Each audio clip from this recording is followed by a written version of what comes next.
Hey everyone, it is your friend Joseph Craven here for the Weekly Pessimist on Running Out the Clock. The Weekly Pessimist is, of course, a Mississippi State centered series here that we do on ROTC. I'm joined as always by my co-host and dog, Radar O'Reilly, happily chewing on a pig ear. Today's episode of the Weekly Pessimist, I don't know if it's the only one we'll put out this week or if Ro and I will have a chance to record one together or not leading up to the La Tech game, but today's episode is inspired by friend of the program, Bryce Yelverton. Bryce and I are in a fantasy football league together, and well, Bryce is in a fantasy football league, and I'm in it. I can't really say that I'm paying that close of attention to that particular league, and that's on me. But anyway, Bryce jokingly said the other day that he's looking forward to an episode of the Weekly Pessimist in which I discuss how it's even possible that Osiris Mitchell was able to make, impressive catches, one-handed catches, a guy who so far this season has kind of been known to drop a lot of passes. But I do think that, that inspired me, really. So I decided to take a deep look at the wide receiving core because this is a bad passing offense that Mississippi State has this season. It was not a good passing offense last season either. Hasn't really been a good passing offense since Nick Fitzgerald's sophomore year when he had Fred Ross and Donald Gray together be, almost 1,000-yard receivers. Fred Ross, of course, ended up being the leading receiver in school history as far as yardage goes. So it's been a couple of years, really, since we've seen any receivers that put up big numbers. Last season, I mean, the leaders for last year did not exactly light it up in the numbers department. Jesse Jackson ended up having the most yardage, and that's 276. Keith Mixon, 275 behind him. Jordan Thomas, 263. Dedrick Thomas, 227, and then Donald Gray with 214 before being injured and missing a significant chunk of the season. So what is up with these receivers? And maybe more importantly, why is it that for most of this season, it seemed like they can't catch anything? It seems like they can't seem to run routes correctly. It seems like they're kind of ineffective. And then all of a sudden they can put together a game like they did against Texas A&M, in which Guidry and Osiris Mitchell in particular looked fantastic. Because, I mean, let's not overlook the fact that these two guys actually have more yardage now at this point in the season than any of the receivers last year were able to get on the entire season. Now, first things first, it helps out that Texas A&M secondary is not exactly good. It is obviously the weakest point of that defense. And so that is significant. That is very significant. But why is it that Coach Moorhead looked at that particular matchup, said, we're going to go with a pass-oriented offense because we know they've got a good rush defense, and it actually worked for once when it has failed against Florida, failed against LSU, failed against Kentucky? Well, we're going to look at the wide receiving core as a whole. We're going to look in individual players here, and we're going to run through the whole list to kind of look at the entire roster and see if we can really pick out some of the things going on in this core right now that's plagued them this season. We're going to go from the least amount of yardage earned this season to the most. And then we have to start off with one of the saddest stories I can think of right now, and that's Malik Deer.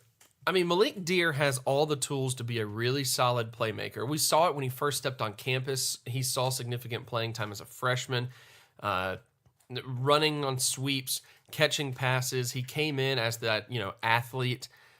He's a I mean, what is he like? He's like 5'9" and then like 225. I mean, he's a muscly dude, but he's shifty, he's quick.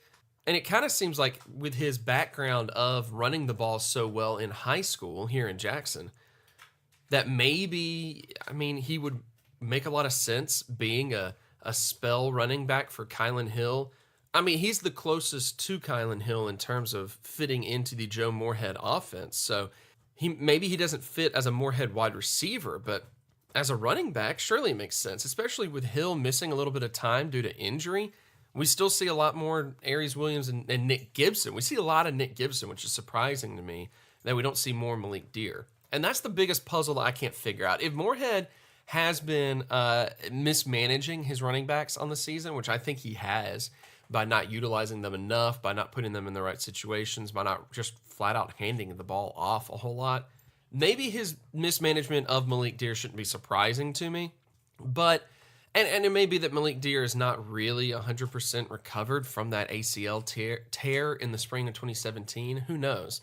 Most likely, though, Malik Dear just is not really what Moorhead wants in his offense, which is sad. Dear on the season so far only notched one 12-yard reception. Another big-time confusing member of this receiving core is Jesse Jackson, who, as mentioned, actually had 226 yards to lead the team in yardage last year, one more yard than Keith Mixon. The Right Reverend from Petal is another heartbreaker, though, because even as a 3-star recruit coming out of high school, according to Rivals.com in particular, I believe is where I got that from, he apparently is reported to have gotten some offers from Ole Miss to be a part of their receiving core, even some attention from Auburn and Alabama. The 6'2" outside receiver was supposed to be Mullen's outside guy to balance out those classic Dan Mullen spread offense receivers that he has, those shorter, shifty, screen and slant type of receivers that Dan Mullen loves so much. And then after last season, where Jackson saw a lot of PT, which, by the way, was to handle a gap left by an injured Donald Gray, he's only had 4 catches on the season for a mere 15 yards, and 2 of those catches were against Texas A&M, where he gained 1 total yard. Ouch. And this is also a good time to look back at last season and realize, like, what went wrong with the passing offense last season? Well, one of those is because there was no one to really balance out the passing attack at all. Dedrick Thomas, Keith Mixon, those were the 2 go-to receivers for most of the year, outside of Jordan Thomas, who saw a lot of time from that tight end spot. Jesse Jackson, stepped in and tried to fill that outside receiver gap. But one of the reasons that Fred Ross and Donald Gray worked so well together is that they were different styles of receivers who could do different things well, so the offense could have options. And when you have a bunch of the exact same receivers out there, it can be very difficult to have options. We'll get to more on that in just a little bit here. Next up in the list for this season is Brad Cumbus, Devontae Jason, and Dante Jones. They're all relatively new to the program. I think Dante is a sophomore, but Brad and Devontae Jason are just freshmen, so they don't really count in this whole discussion. Dante, as a sophomore, it doesn't seem like Joe Moorhead uses tight ends as receivers quite as much as Dan Mullen had been doing last year, at least not yet. And it could be that Dante is a good vertical passing tight end, and we'll see what happens moving forward. But as of right now, these guys are a little too young to really talk much about. But then there is the enigma known as Farrod Green. Farrod Green, 6 catches for 50 yards on the year, no scores. Maybe he's the reason that Joe Moorhead doesn't trust his tight ends this year.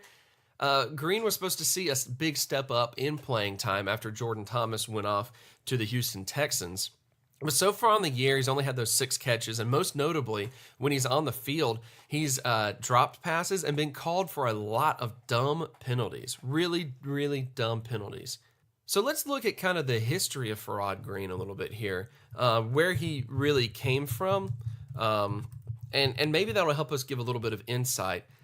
He was recruited in the 2015 signing class as a tight end out of Wesson.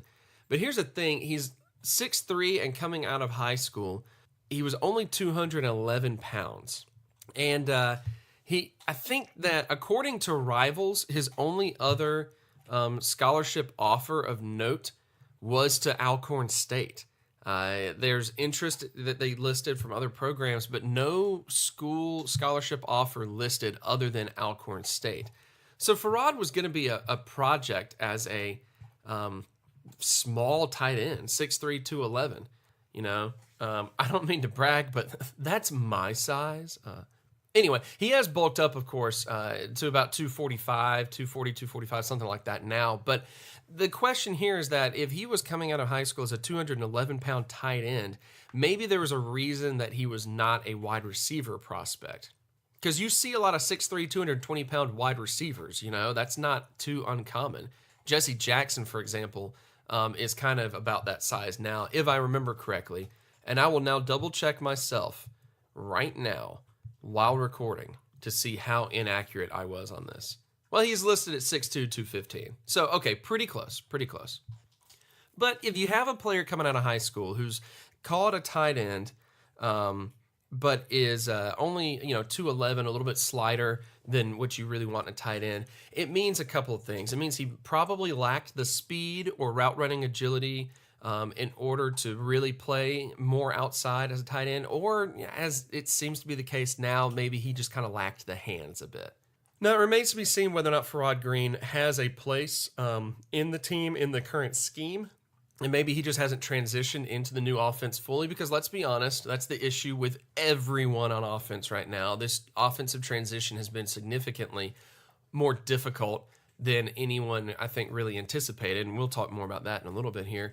But Farrod Green has to be a player that on the surface looks like a disappointment, and when you dig down into it a little bit more, you realize maybe he was lacking some of those skills, and Mullen really brought him in as a project, and that's where he is right now. We'll have to see with Farrod, who knows. Moving up from Farrod Green, though, the next player up is Austin Williams, the freshman wide receiver, 7 catches for 72 yards on the season, redshirt freshman, if I remember correctly. This was interesting because he started the season looking like he was going to see some significant playing time behind Mitchell and Guidry in particular, as like the third guy. It seemed like, I feel like the opening drive with Keaton Thompson against Stephen F. Austin had the 3 of them out there, Guidry, Mitchell, and Williams. He has great hands. He's shown that. He's made some really impressive catches. And importantly, he's got a lot of aggression in the way that he goes after the ball and his routes. He's a high-energy competitor. So I'm not really sure why it is that he just has not played at all really since then. I mean, looking at his like game-by-game breakdown, basically, he went from being a starter in week 2 to, disappearing entirely. So I'm not entirely sure. He has been credited with appearing in 5 games on the season. So it's not like he hasn't really been out there, but the passing offense as a whole struggling. It's kind of hurting him. You'd think that he would be able to help out more, but instead he's been a non-factor, and that's kind of disappointing. But that being said, still a redshirt freshman transitioning into the new offense. Who knows what will happen moving forward? It just really seemed like for a little while Williams was going to be a bigger contender in the offense, and he has not really done so far. All right, let's look at Justin Johnson. He's the only tight end to register over 100 receiving yards on the season. In fact, that puts him at the first player that we come across, I think. No, there's some others that have less yardage, but we're going to look at Justin Johnson since we were talking about Farrod Green a minute ago. Johnson does kind of fit that in-between role of being maybe not quite as big of a true tight end, not quite as fast as a true wide receiver, but he fits that in-between point as a vertical offense tight end. Very, very similar to what Malcolm Johnson used to be for Mississippi State. He was a very slender, came in as a wide receiver, they transitioned him to tight end.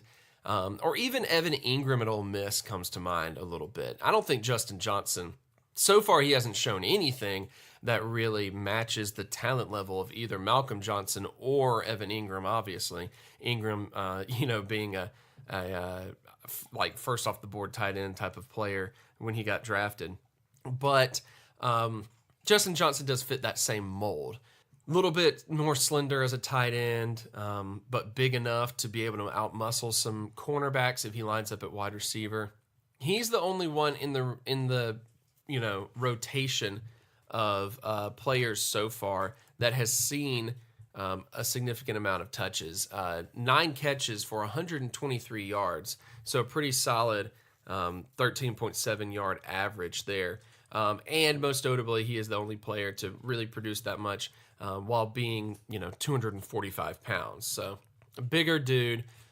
Johnson, though, is a tight end in an offense that right now is not using the tight ends as much, as you can see from the amount of targets or the amount of receptions he's got, only 9 on the year. So I'm not sure if Johnson is what Moorhead wants in the passing offense right now, or if the tight ends block a little bit more in that vertical game. But he does have the tools to be used a little bit more moving forward.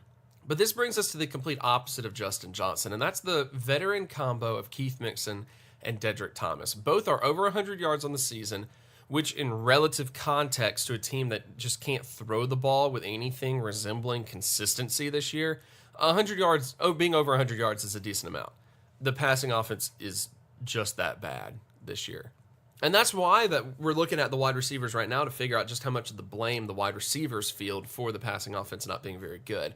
With Mixon and Thomas, they have the unenviable position of being the most veteran and probably the most talented wide receivers on an offense that is not geared towards their strengths at all.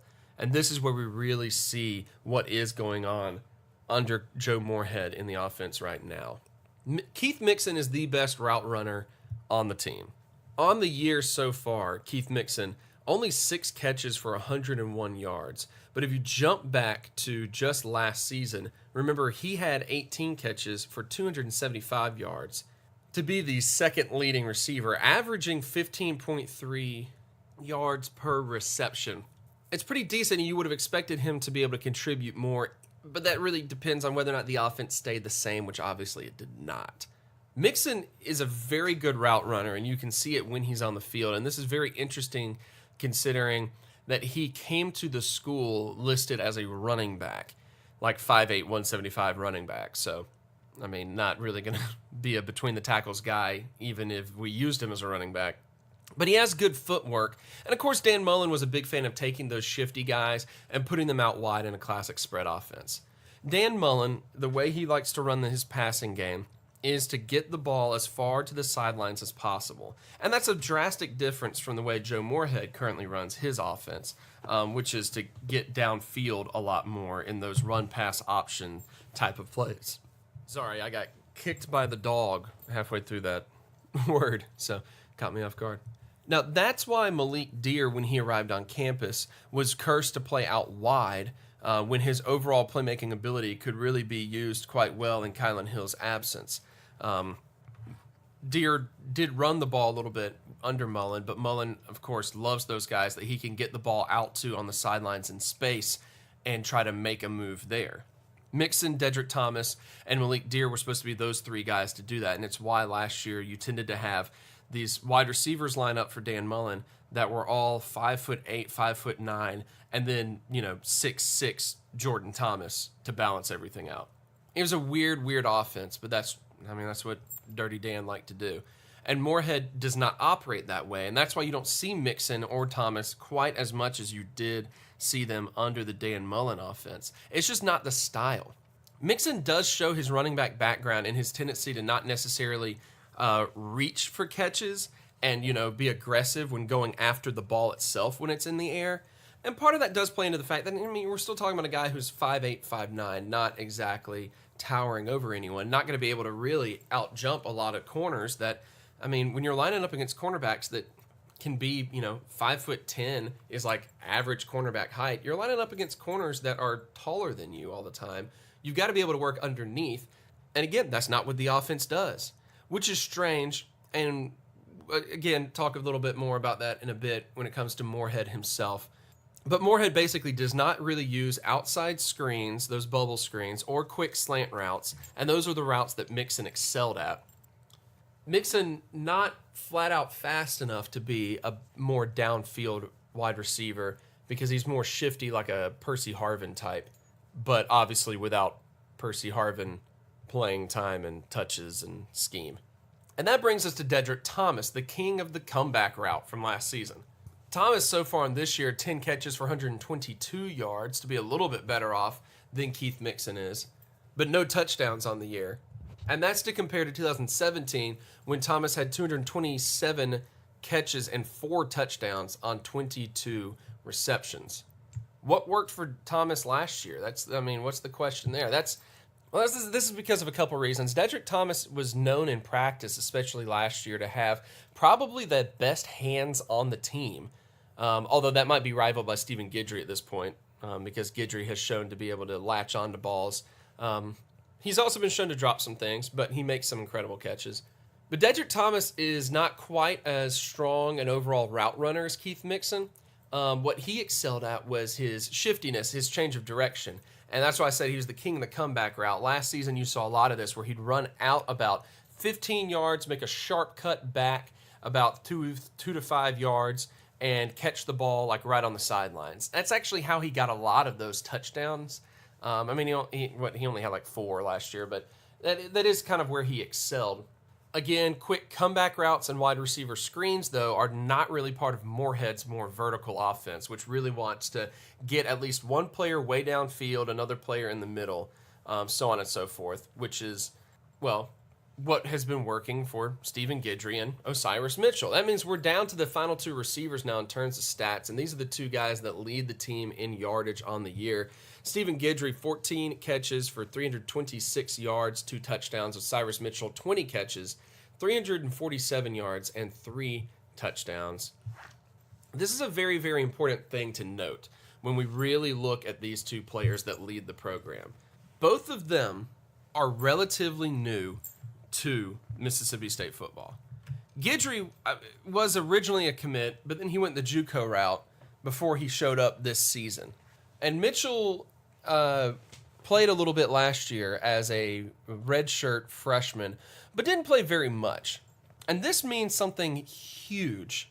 Not only is this a brand new offense for Nick Fitzgerald and the offensive line to have to learn to adjust to, but now Nick Fitzgerald also has 2 top receivers that see the most amount of playing time that he has absolutely no chemistry with. The chemistry between a QB and his top targets is invaluable in the game of football, especially in the amateur level, and it gets affected a lot when you have a new scheme and inexperienced wide receivers in general.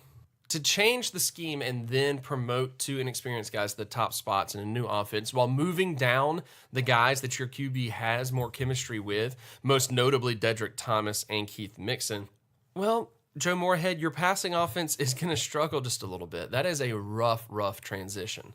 As mentioned earlier, Donald Gray was the only true deep threat last season, the only outside vertical receiver that MSU had. Really in the past couple of years, Fred Ross was a little bit more of a playmaking wide receiver. When Gray got hurt, the passing game struggled mightily.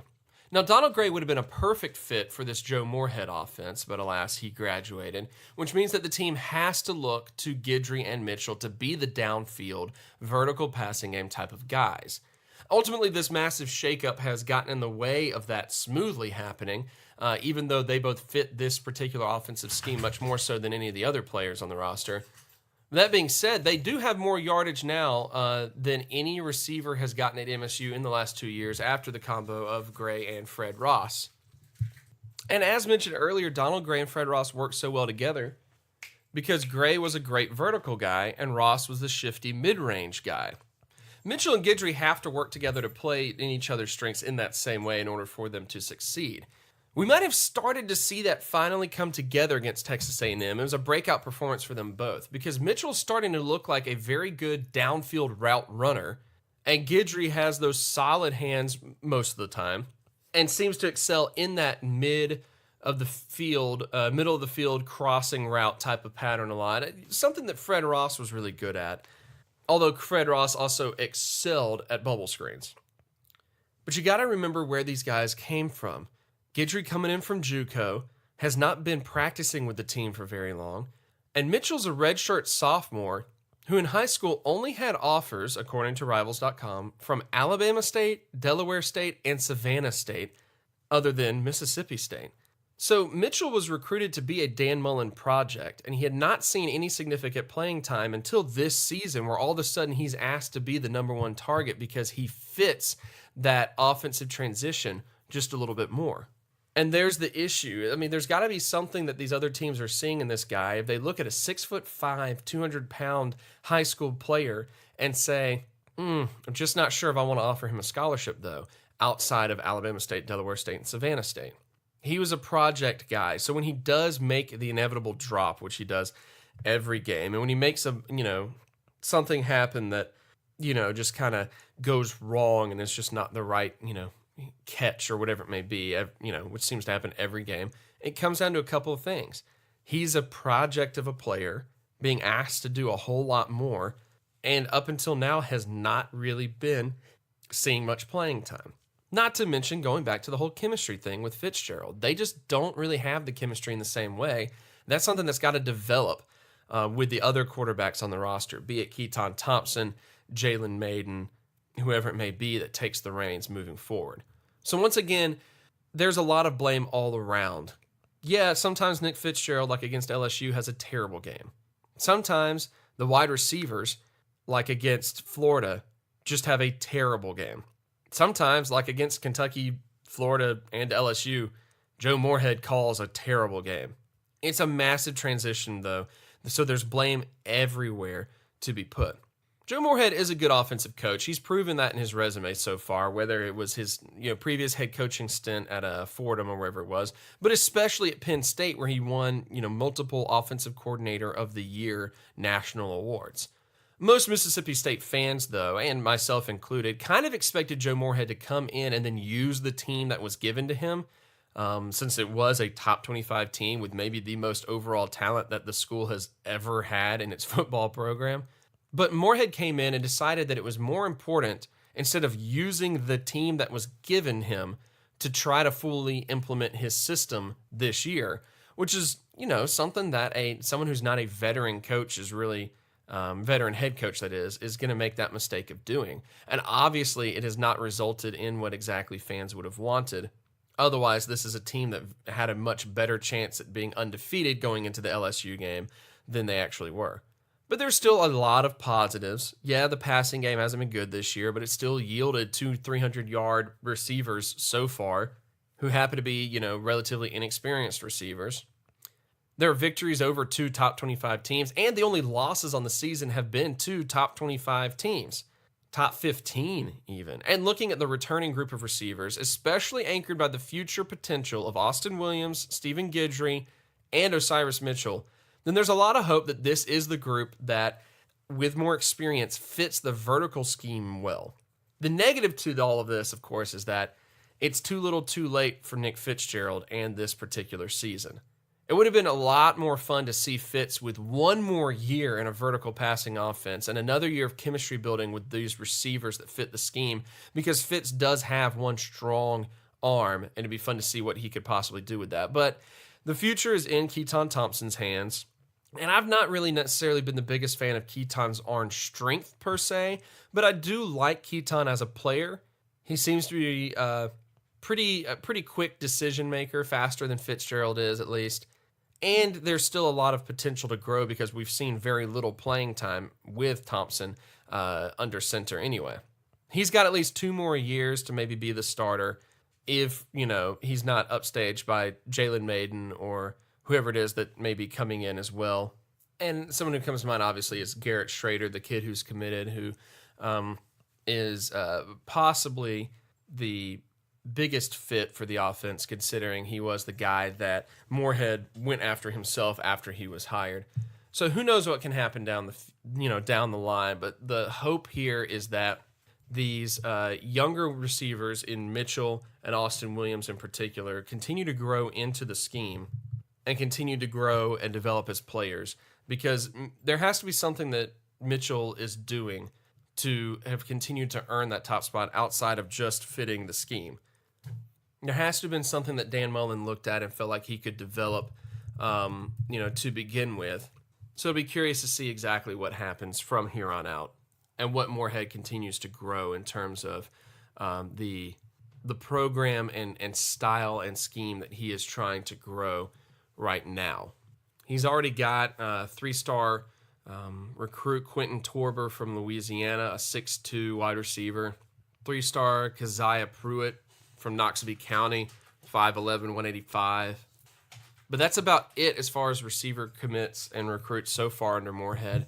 So who knows what the future actually holds in terms of him really putting in his offense the way he wants to put it in, but I guess we'll find out. Hey, that's a quick look at the Mississippi State receiving corps as a whole right now, trying to figure out what's going on with them and why it is that maybe they've been struggling a little bit, and why it looks like they might have finally figured it out. And I think it's because they're starting to learn their roles. Mitchell and Guidry, at least, are starting to learn their roles a little bit more.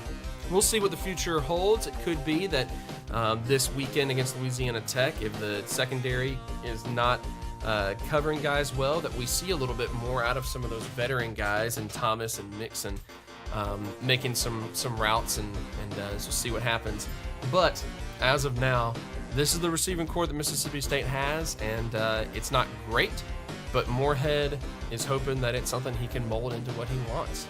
All right, I'm your friend Joseph Craven. I'm going to draw this to a close because I don't have anything else to say, and I'm rambling pretty badly. Thanks for listening to the Weekly Pessimist here on Running Out the Clock.